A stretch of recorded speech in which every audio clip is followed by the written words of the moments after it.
আজকে শেখ হাসিনা দেশের বাইরে আছেন, ভারতেই আছেন। যে দেশ ওনাকে আশ্রয় দিয়েছে সেই দেশের পররাষ্ট্রমন্ত্রী নিজে এই জানাজায় অংশ নিতে এসেছেন। উনি তো অংশ নিতে পারবেন না, হিন্দু মানুষ, উনি ওনার শ্রদ্ধা জানাতে এসেছেন। এটা দেখে ওনার মনে কি, শেখ হাসিনা মানে কি চিন্তাটা হচ্ছে?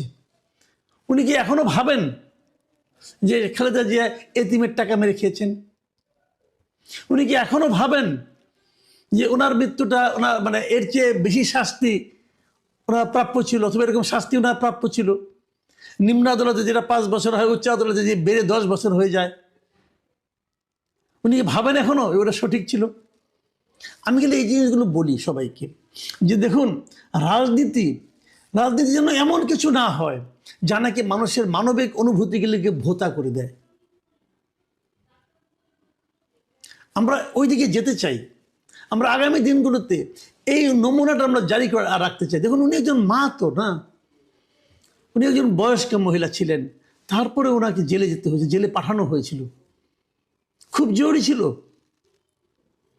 এই ধরনের এর চেয়ে বড় অপরাধ করে কি মানুষ এদেশে কিছু হয় না? ওনারটা অপরাধ কিনা সেটাই তো সন্দেহ। বোঝাই যাচ্ছিল এটা কি ধরনের মামলা।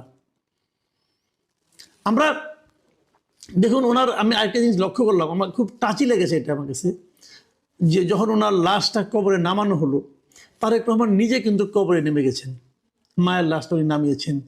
উনি নিজে সব মানুষের উপস্থিত সকলের কাছে ক্ষমা চেয়েছেন ওনার মা হয়, যেটা নাকি আমরা ইসলামে দেখি যে কেউ মারা গেলে তার বড় সন্তান যে সবার কাছে ক্ষমা চান, যে যদি ওনার কারণে কেউ কোনো দুঃখ পেয়ে থাকেন যেন ওনাকে মাফ করে দেন, যেন ওনার কাছে যদি কারো কোনো দেনা পাওনা থাকে সেটা উনি দিয়ে দিবেন, এই প্রতিজ্ঞা করেন। এটা আমরাও করেছি, আমাদের বাবা মা তো মারা গেছেন, আমরাও দেখেছি, করেছি। তো সেই কাজটা কিন্তু একজন সাধারণ মানুষের মতো কিন্তু তারেক রহমান করলেন। আমার কাছে খুব ভালো লেগেছে আমি দৃশ্যটা, আমার কাছে দেখতে। আমি জানি ওনার কি কষ্ট হয়েছে, নিজের মাকে কবরে শোয়াতে মানুষের কি কষ্ট হয়, এটা আমরা জানি। কিন্তু আমরা তো দেখলাম জিনিসগুলো, যে এইটাই হলো গিয়ে একটা মানবিক বৈশিষ্ট্য মানুষের। দেখুন, আমি দুটো কথা বলে শেষ করি। প্রথম আলো একটা রিপোর্টে দেখলাম, প্রথম আলো রিপোর্টার ওখানে যাচ্ছিলেন, যাওয়ার সময় ওনার সঙ্গে 2 জন লোক